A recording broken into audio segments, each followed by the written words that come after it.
In this video, we'll be dealing with stoichiometry. So we want to start with talking a little bit about what stoichiometry is and why it's so important. So when we're dealing with stoichiometry, what we're really talking about is dealing with quantities in chemical reactions. And this specific type of material is one of the most important skills in all of chemistry.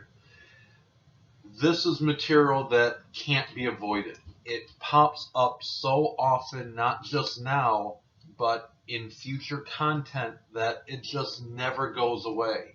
It's used throughout all levels of chemistry. You can't get through chemistry in any meaningful way without being able to successfully do stoichiometry. It serves as the basis and the background for more advanced topics. So everything chemically related, when we're talking about chemistry, we are often talking about reactions. And chemistry being a quantitative science, we need to be able to deal with those amounts in those reactions quickly and effectively. And stoichiometry shows up so often that I would call it the most important single skill that gets used in chemistry. So before we actually start some problems, I want to go through some common stoichiometry themes. These are things that you're going to see in many stoichiometry problems. These are kind of common motifs, common things. You see these things all the time. The first is needing to use balanced equations. You should not start doing a stoichiometry problem until you are completely certain that the equation is properly balanced. That is a key thing. Before you deal with any grams or moles, you should look at that equation and say, is this balanced? And if it's not balanced, the very first thing you should be working on is figuring out how to get that equation balanced. It's so important that before continuing this specific presentation, you should have already watched the separate balancing equations video to make sure you can successfully balance equations. That's critical. If you haven't watched that or you're unsure about balancing equations, make sure you've watched that, then come back to this video. When we're dealing with stoichiometry, there's a common series of steps that almost all stoichiometry problems have in them. And it's kind of this sequence. You'll see this in many of the problems we're doing today. You start with grams of some substance. I call it grams of A. You then convert that to moles of that substance, moles of compound A. And we know how to do that. You've been doing that quite a bit already using the molar mass for that substance. Then the key stoichiometry part, and kind of the new thing we're going to see a lot of in this video, is taking moles of that one substance and converting them to moles of another substance. That's kind of the new thing that you're going to see. Once you have moles of that new substance, often the last step, at least in this sequence, is to change those moles of the new substance, moles of substance B, back to grams of substance B. Again, using the molar mass. So in this sequence, you already know how to do several of these steps. You know, going from grams of A to moles of A, this step, you know how to do that step. Going from moles of B to grams of B, you know how to do that step. That's using the molar mass. The new thing you're going to end up learning is what we have here in blue, is converting between different substances. That step. So we're going to learn some things new when we're doing stoichiometry, but we're relying on some of the previously developed skills of grams to moles, moles to gram, that you are comfortable doing those. Sometimes there are more steps than just these that I have listed. These are the key steps that almost all stoichiometry problems have, but sometimes you have something tacked on to the beginning, And sometimes you have something tacked on to the end. So just some examples like this. This is grams, moles, moles, grams. What if you were starting with milligrams or kilograms? Well, you'd have to do some conversions before getting to grams. Maybe you needed grams or kilograms coming out at the end of this. Well, then you'd need to do some steps after this as well.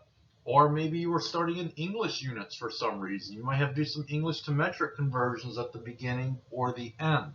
Those things can still happen, but it doesn't change this key sequence of steps that you see in many, many of these stoichiometry problems. So let's go ahead and get started on our first stoichiometry problem. And what you're going to notice for the first sequence of stoichiometry problems we're going to do, I'm going to use the same basic equation. Now, I want to use the same equation for multiple problems such that you can focus on the type of problem that you're looking at. It's also going to be an equation that I know you can pretty easily balance because this came from the balancing equations video. So the question we're asked is how many grams of NH3 can be prepared from the reaction of 12.3 grams of H2 with an unlimited amount of N2. And here we have an equation, and if we check, it's already balanced. Now, the equation may not be given to you balanced. If this was not balanced yet, the very first thing we would do is go through and balance this equation. This one's already balanced for us, so we don't have to do that, but you must check that every single time before you really start to work on this. So when we're looking at this, we have a limited amount of H2, one of our reactants, and an unlimited amount of N2, and we're trying to figure out how much NH3 can we really make out of that. So in every reaction, once one of the reactants runs out, no more products can be made. You can't make any more. The whole system comes to an end. If you've run out of something, you can't make any more of it. Whether you're talking about chemistry, chemical reactions, or even something much more mundane. If you were making sandwiches and you ran out of bread, it doesn't matter how much meat, cheese, lettuce, tomato, anything else you would put on the sandwich you have. Once you run out of bread, your sandwich making is over. You can't make any more. It's the same way chemically. Once you run out of one of your reactants or ingredients, you're done. You can't make any more. So we're always looking for that reactant that runs out first. That's going to determine how much product we can make. This thing that runs out first is sometimes called the limiting reactant because it's going to limit how much product we can actually make. Well, here we have two choices. What can be the limiting reactant? It's either the hydrogen or the N2. In this case, it's pretty obvious which reactant will be the limiting reactant. When we look at this, we have 12.3 grams of H2, and they tell you an unlimited amount of N2. So right away, they're telling you which substance is going to run out first. This one's pretty obvious. We didn't have to do any thought to figure out which thing is going to run out first. So if we're trying to figure out how much product we're going to make, in order to figure out how much product we're going to make, we have to base that off of this limiting reactant, the 12.3 grams of H2. That's where we're really starting. Now, the key thing is whenever we're comparing two different substances have to be compared in mole amounts. They can't be compared in gram amounts. So our first step is going to be to convert these 12.3 grams of H2 to moles of H2 using the molar mass of H2. Something we've done quite a bit already, do a grams to mole conversion. You've seen this quite a bit already using the molar mass of H2. 1 mole of H2, 2.02 grams of H2. I want the grams of H2 are going to cancel, numerator, denominator. Now grams of H2 have canceled. Now I have moles of H2. Now, I don't really care about the H2. What I really care about is how much NH3 will be made. So now I have to relate H2 to NH3 in some way. We go back to kind of that sequence, moles of A to moles of B. That was the new step. And the new step that we're seeing here involves that balanced chemical equation. That balanced chemical equation is a recipe. It's how these things have to react together in order to produce those products. So when you balance a chemical equation, you're not just doing it out of a kind of abstract conservation of mass idea. You're balancing it because you're going to use that information in a practical way. If we were to go up here and back to the equation on the top, these coefficients that we spent time balancing, or were balanced for us already, are important. These are really, really important. They tell us how one substance relates to another substance in mole amounts. And we end up using them just in that way as conversion factors. I want to figure out how much NH3 gets made from H2. Well, that's what the balanced equations tell me. The balanced equations tell me that 3 moles of H2 will produce 2 moles of NH3. We're using that information down in our dimensional analysis. I want the moles of H2 to cancel. That's where the 3 moles of H2 is going to wind up. How is H2 going to relate to NH3? Well, 3 moles of H2, 2 moles of NH3. That's where we're using this information at. It's how we get from moles of one substance to moles of another substance. Now, when you go through the next step, moles of H2 now cancel. Now I have moles of NH3. I have the moles of my new compound that I want to be dealing with. The last step is mole to gram conversion, kind of that last step in that sequence that I showed you earlier in this. How do we go from moles to grams? Well, we've been doing this a lot already. Using the molar mass of the compound, we figure out the molar mass of NH3. The molar mass of NH3 is 17.04 grams per mole. We're using that. Moles of NH3 in the numerator are going to cancel with moles of NH3 in the denominator. When we do that, the unit we have left, the grams of NH3, is the unit we want. So at this point, we're looking at just going through and finishing off this calculation. Remember, in dimensional analysis, multiply everything you see across the numerator. Everything in the denominator is a divided by. So you'd be 12.3 times 2 times 17.04 divided by 2.02 divided by 3. You would get a final value of 69.2 grams of NH3, 3 significant figures matching the significant figures from our starting information. Here you can see that pattern that we did earlier. You're going to see the grams to moles to mole to gram pattern. I'm going to highlight that for you. I'm going to kind of use purple to kind of highlight this. Grams of A, well, that's our grams of H2. That's where we started with. What do? We convert that to moles of H2, moles of A. Well, now we want to go to our new compound. Our new compound, moles of B, well, B's our NH3 here. That's how we did this next step. Last step was moles of B to grams of B. Well, here specifically we're dealing with NH3. So we're seeing that gram, mole, gram sequence play out in here. And you already knew how to do every step of this previously except for one. We knew how to do this first step between grams and moles. Been there, done that. Seen a lot of those. We knew how to do this last step. Moles to grams, been there, done that.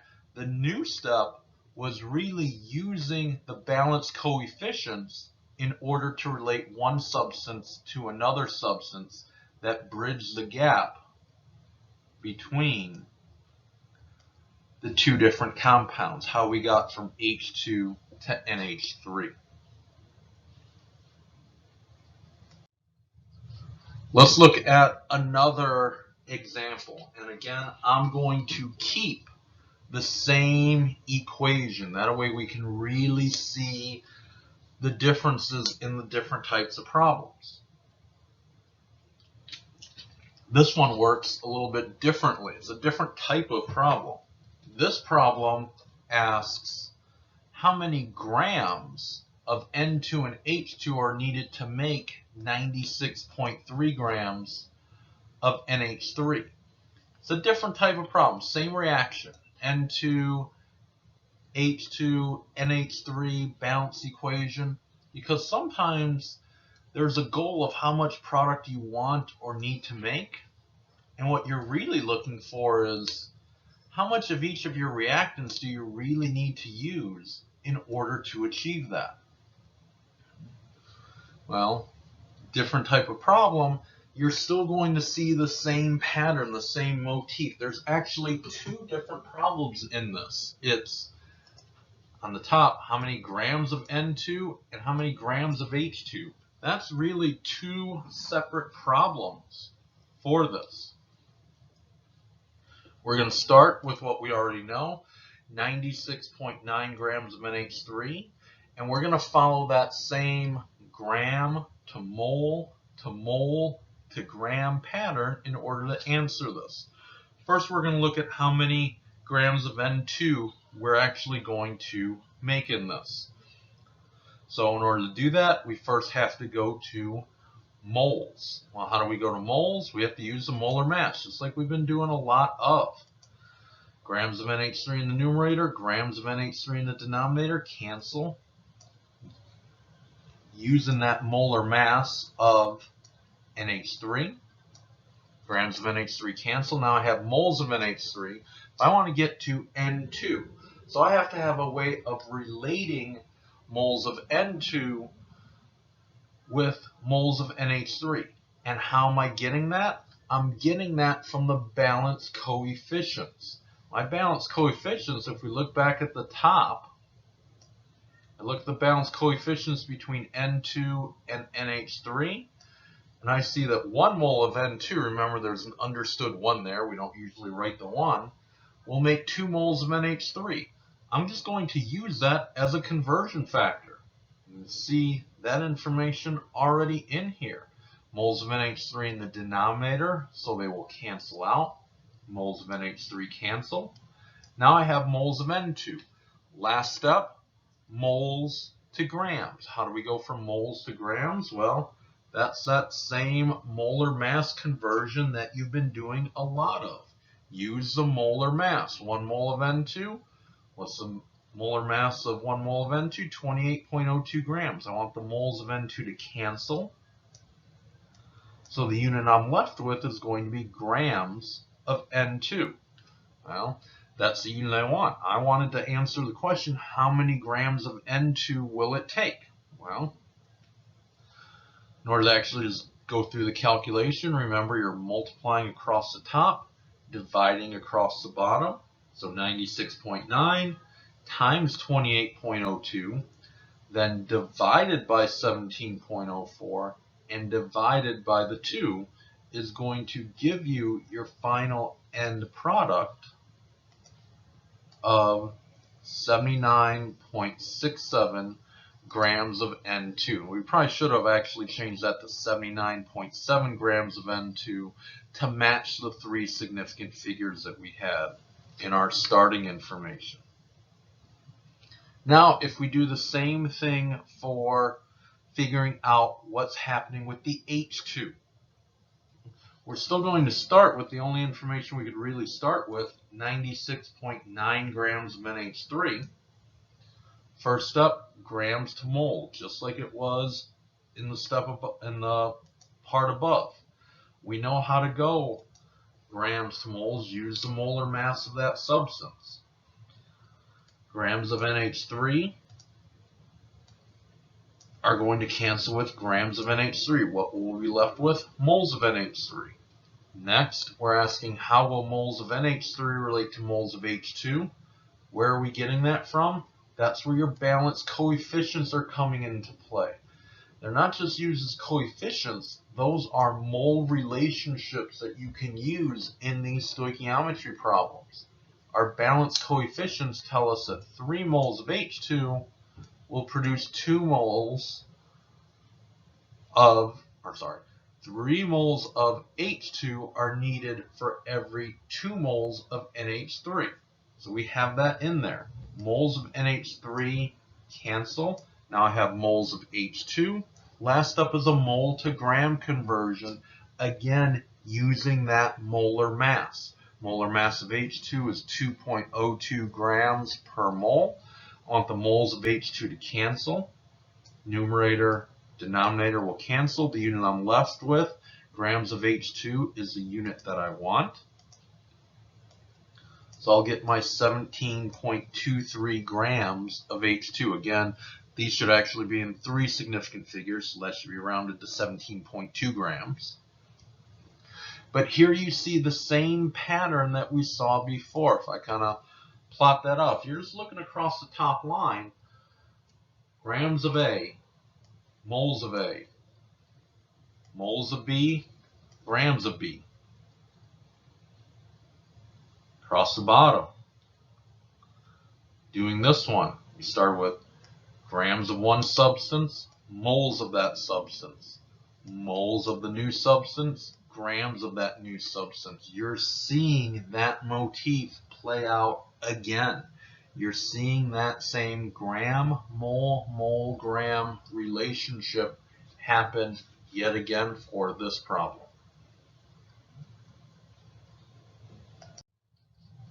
Let's go ahead and look at the next problem. Next problem asks us how many grams of NH3 can be made from the reaction of 54.6 grams of N2 with 12.2 grams of H2. Again, same equation that we have been using. This is a limiting reactant problem. When you first look at this, it is unclear which reactant will get consumed first. It's not obvious like it was in the very first problem we did, where you had a small amount of one substance and they told you an unlimited amount of another substance. That was really obvious. This is not obvious which thing will run out first. And because it's not obvious, the very first thing we have to do is we have to determine which runs out first. We have to determine what that limiting reactant is. In order to determine that limiting reactant, we have to work in moles. So the first step is to take the gram amounts of each substance and convert them to moles. It's a one-step conversion problem, something we're pretty familiar, pretty comfortable with in doing at this point. 54.6 grams of N2, change to moles, 1 mole of N2, 28.02 grams of N2. We're going to see once again that our grams of N2 are going to cancel, leaving us with moles of N2. The moles of N2 that we get, 1.95 moles of N2. We need to do a similar process for the H2. What are we starting with? 12.2 grams of H2, using the molar mass to convert from grams to moles, 1 mole of H2, 2.02 grams of H2. Our grams of H2 will cancel. The unit we're left with is the unit we want, moles of H2. Once you have moles of each of your reactants determined, it's at this point that you have to determine which of these is really going to run out first. So let's kind of talk through how you're going to do this. It's basically comparing what you have in front of you to what you need. What you have in front of you are the two things I circled in red. These are the actual moles that we have. We need to compare that ratio to the ratio that exists in our need, that balanced chemical equation on the top. So here's how we do that. We're going to compare the amount of moles that you have to the stoichiometric ratio in the balanced equation. So if we look at the equation, we need 3 times as much on the top, the balanced equation, 3 times as much H2 as N2. We have to ask ourselves, do we have 3 times as much H2? Is what we have, the 6.04 moles of H2, 3 times the amount of N2 that we have, 1.95? And the answer is yes. 6.04 moles is more than 3 times 1.95. So being the answer is yes, we have more than 3 times as much H2. What does that mean? So we have more than 3 times H2. So being we have more than 3 times as much H2, we have more than what we need in terms of H2. If we have more than what we need, you have an excess. We would call H2 the excess reactant. If we have more than what we need, that's an excess. If H2 is an excess, then the other compound, in this case the N2, has to be the limiting reactant. Now, let's just, before we kind of finish this problem, let's kind of play it the other way. What if the amount we had, so kind of looking in blue, what if the amount of H2 we had was less than 3 times the amount of N2? Well, if the amount of H2 was less than 3 times the amount of N2, we wouldn't have as much H2 as we needed. The H2 would be limiting. But that's not what we have here. We have more H2 than what we need, making extra H2, excess. The H2's excess, then the other thing must be the limiting reactant. Once you have determined that limiting reactant, you're going to use that to figure out how much product you will actually make. So here we're going to take our limiting reactant, and we already did some of the work. We could have went all the way back to grams, but we already did one step in this in determining moles. We can just go ahead and start from the moles. Start with your limiting reactant, moles of N2. We want to figure out how many grams of NH3 will be made from that. Well, how are we going to relate one substance to another? From the balance coefficients. Our balance coefficients tells us that 2 moles of NH3 correspond to 1 mole of N2. N2 on the bottom because that's what we want to cancel. So our moles of N2 will cancel. Now we're currently at moles of NH3. To go from moles to grams, we need to use the molar mass of NH3. Molar mass of NH3 is 17.04 grams. Moles of NH3 in the numerator, moles of NH3 in the denominator. What we have left is what we want, grams of NH3. So to just kind of go through and finish off the calculation, multiply everything across the top, 1.95 moles of N2 times 2 times the 17.04. That's going to give you 66.5 grams of NH3. That will be our final answer for this, rounded to the correct 3 significant figures. So when you're looking at these limiting reactant problems, let's kind of go through the general steps, then we'll do another limiting reactant problem kind of for extra practice. When you're going through these steps, the first step is you have to figure out what's going to run out first. Once you figure out what's going to run out first, you do that by comparing moles, and you're comparing what you have to what you need. Again, what did we really compare? We were comparing, and show this in purple, we were comparing the moles that we calculated that we had of each substance, and we were comparing that to the balance coefficients in the same sequence of the ratio to figure out, did we have what we needed? to determine which of these would truly run out first. We determined that the N2 would run out first. Therefore, we were basing the rest of our calculations off of that. So let's look at another limiting reactant problem. We're going to kind of go one step further. We'll do the limiting reactant problem, then we'll kind of add on another piece to this. So this problem, we'll use a different equation finally, a different reaction, because now you've kind of seen the main problem types. Now it's a chance to kind of expand past that. So this says 2 grams of NH3 is reacted with 4 grams of O2. We want to calculate the grams of NO produced as well as the amount of the excess reactant left over. And here they already gave us a balanced equation. Remember, if this were not balanced, you would have to first balance that equation. Again, we'll deal with the excess reactant left over at the end. Let's start with just how many grams of NO is produced. And again, this is a limiting reactant problem. When you're trying to figure out which thing is going to run out first, is it going to be the NH3 or is it going to be the O2? You have to work in moles. So that's going to be our first sequence of steps. We're going to take our grams of NH3, convert them to moles. How do we do that? Same way we've been doing it, by using the molar mass.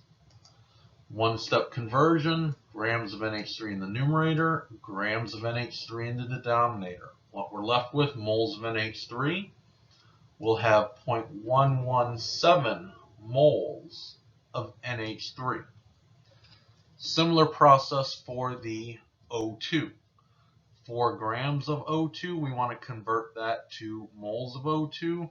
Molar mass of O2 is 32, 16 for each oxygen. We're going to go ahead and cross off our grams of O2, leaving our moles of O2. 4 divided by 32, that gives us our 0.125 moles of O2. Now we have to determine the limiting reactant. And here's where sometimes the numbers aren't easy to look at. So our job here is to determine this limiting reactant.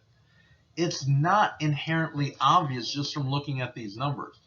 0.117 of this, 0.125 of this has got to be in a 5-to-4 ratio. Do I have it? It's not obvious from looking at these numbers. So we got to have a way of maybe simplifying these ratios down some so we can look at this a little bit more easily.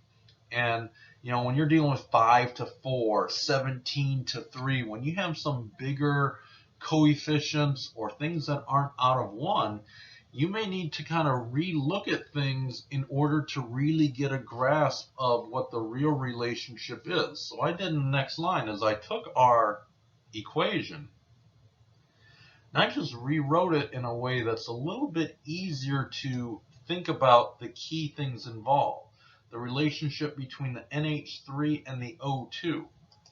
Here we're listing this as 5-to-4. Well, 5-to-4 is kind of a tough ratio to think about it. We're much better off thinking about ratios that are out of 1, where one of them is 1. So 5 divided by 4 is really 1.25 to 1. Now we wouldn't leave this as a balanced equation with that decimal in there, you know, for one of the compounds, but that is the mathematical relationship. And when we're trying to see what the relationship is, that can be a little bit easier. Now, 5-to-4 is the same as 1.25 to 1. So we need a ratio of 1.25 to 1 of O2 to N2. That's what we need based upon our balanced coefficients. What do we have? Well, again, you can't necessarily do this in your head, but you would take 0.125 moles of O2, what you have, and divide it by the 0.117 moles of NH3. When you do that division between the 0.125 moles of O2 and the 0.117 moles of NH3, you're going to find that that ratio is only 1.07 to 1. So what does that mean? I only have 1.07 times as much O2 as NH3. What do I need? I need 1.25 times as much. Do I have it? No. 1.07 is less than 1.25. Therefore, I don't have enough O2. If I don't have enough O2, O2 has to be that limiting reactant. I'm comparing the ratio of what I physically have compared to the ratio I need in that balanced equation. Once you've determined how much, or once you've determined the limiting reactant, you need to use that in order to finish the problem. Again, you could go all the way back to grams, but there's no real reason to.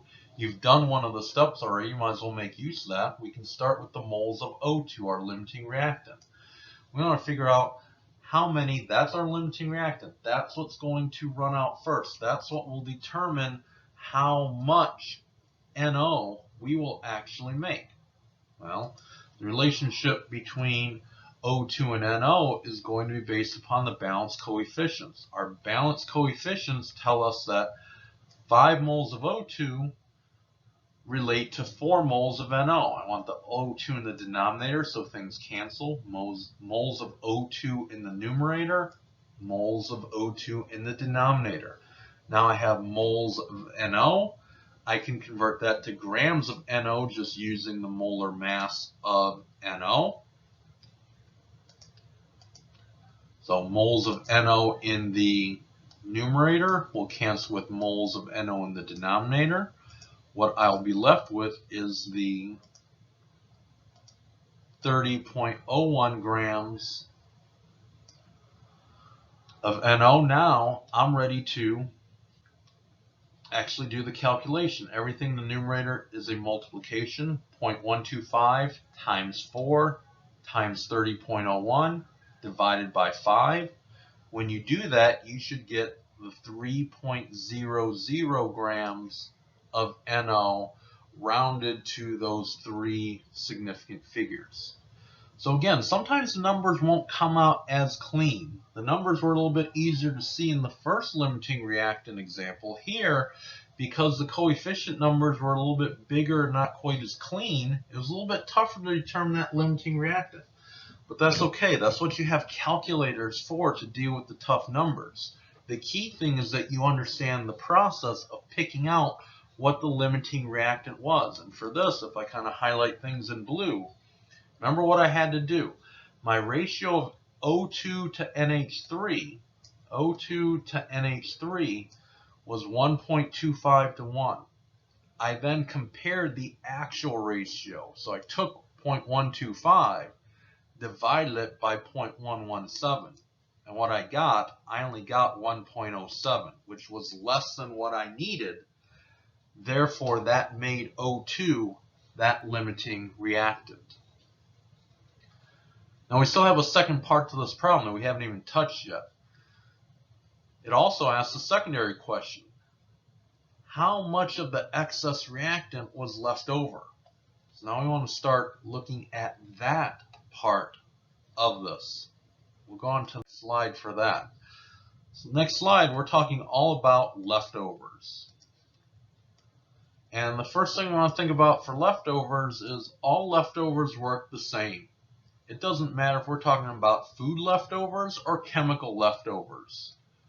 Leftovers always work the same way. It's what you start with, how much you consumed, take away from what you start with, will give you how much you have left over. It works for pizza. If you order 4 pizzas for a party and you only consume 3 of them, you're going to have 1 pizza left over. You order 100 tacos for a party, you only eat 80 of them, you're going to have 20 tacos left over. It works for food, it works for chemical leftovers as well. Start minus consumed has to give you the leftover. So we're going to employ that in this problem. The other thing we want to talk about is the real power of the limiting reagent. That limiting reagent or limiting reactant is in command in the reaction. It's going to determine everything that happens. It's the dictator. It's in charge. We've already seen that it determines how many products are produced, but it goes beyond that. It just doesn't tell you how much products will be produced. If it tells you how many products are being produced, at the same time, it also has to tell you how much of the other reactants are consumed to make those products. The limiting reactant tells all. It's in complete control over the reaction. So not only will our O2 tell us how much of our NO we produced, it's also going to tell us how much of the NH3 had to get consumed in order to do that. So here I just kind of rewrote out this equation. But now we're still going to base things off of the limiting reactant. The limiting reactant will tell us how much of our excess reactant was consumed. So starting with that limiting reactant, 0.125 moles of O2. I'm interested in how much NH3 got consumed.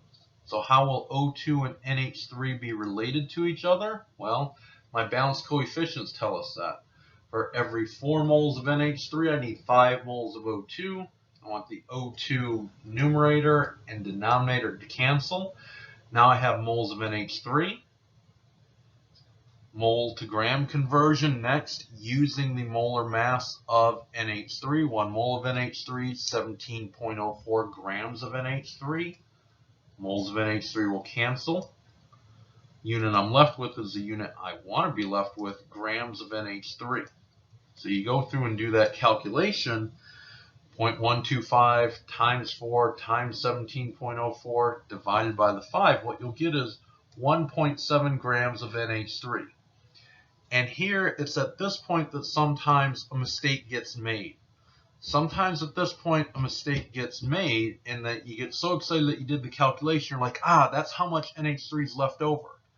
That is not the amount of NH3 left over. That is the amount of NH3 that got consumed. That's what your limiting reactant tells you, not how much of the excess reactant is left over. It tells you how much is consumed. We still need to go through the process we started at the top. Start minus consumed equals left over. So let's go ahead and do that process.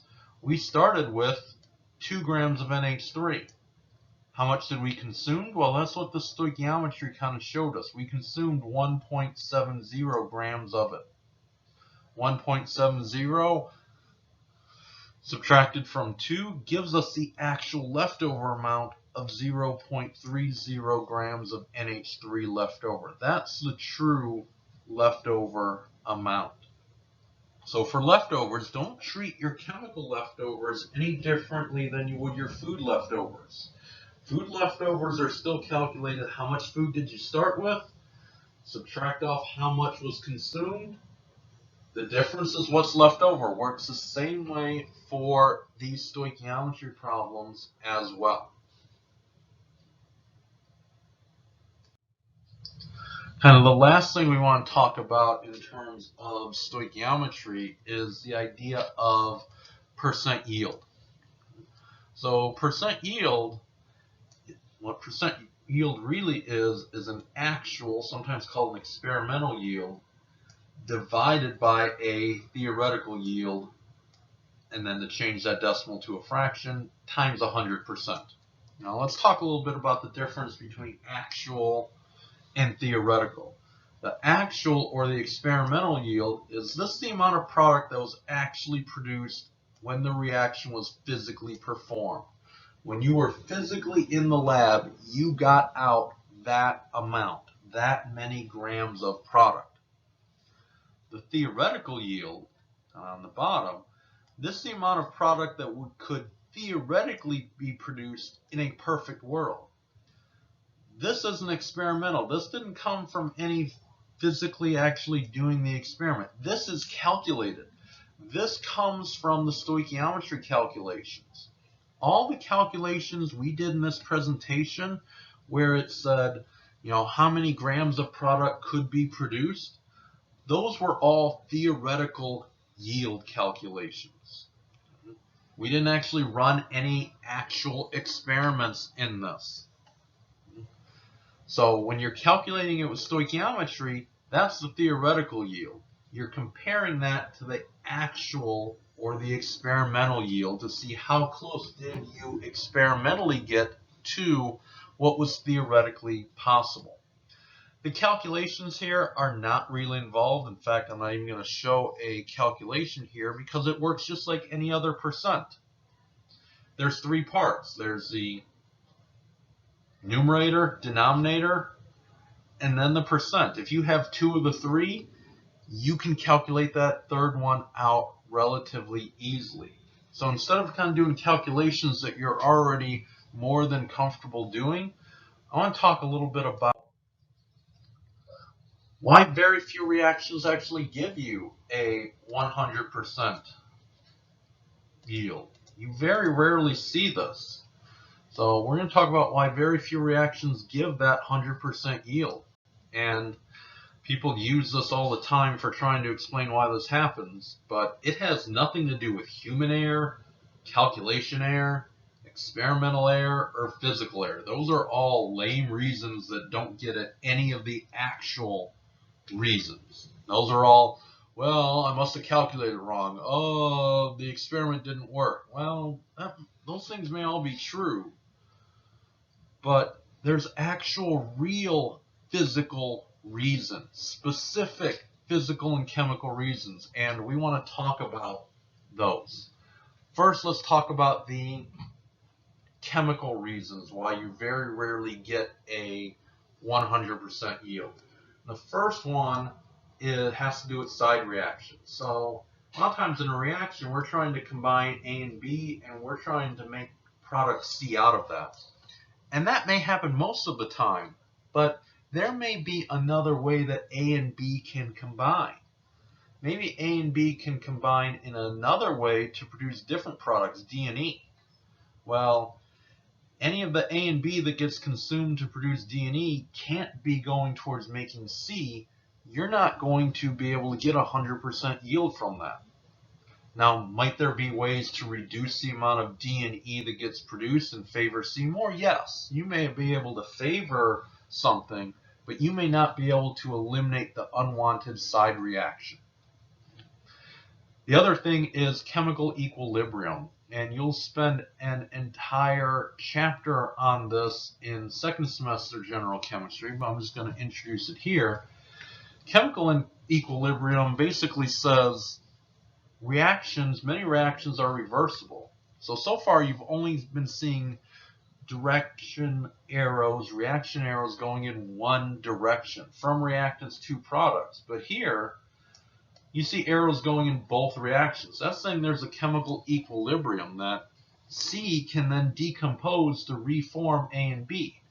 Well, if this is true, you may never be able to successfully convert all of A and B over to C, because anytime you have a little bit of C around, some of it's going to naturally reconvert and go back to A and B. Now, might there be ways to limit or reduce the amount that goes back? Sure, but you may never be able to completely eliminate it. There's also physical reasons why, real physical, specific reasons, not, oh, it was lab error, it was physical error. Well, those don't mean anything. Real physical reasons are you have loss due to transfer or to the environment. And this is just coming from actually physically doing things. Physically transferring chemicals from one container to another, it's impossible, no matter how careful you are, to ensure every single molecule is transferred over. And in the course of reaction, you're often changing containers quite a bit. You're transferring material from one location to another. No matter how careful you are, you're going to lose some of that in that transfer.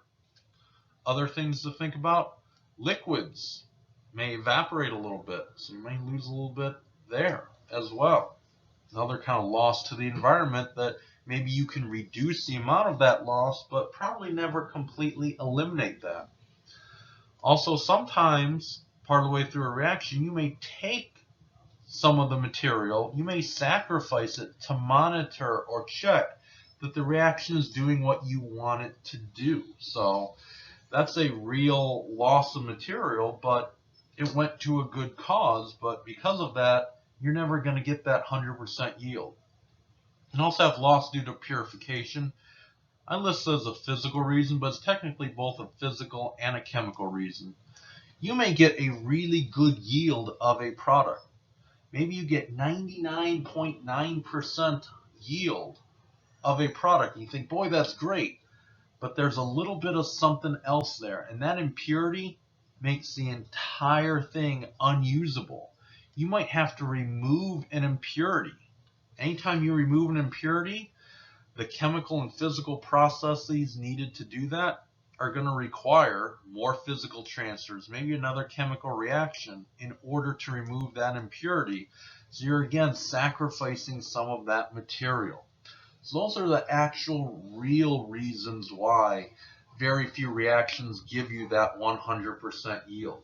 You're always competing against other things that may be out of your control. Maybe you can reduce them, but maybe never successfully fully eliminate them. Things like side reactions, things like equilibrium. You're always going to have to transfer things, so that's going to potentially be a loss. You may have to purify your end product, which will then also result in a little bit less of your final product.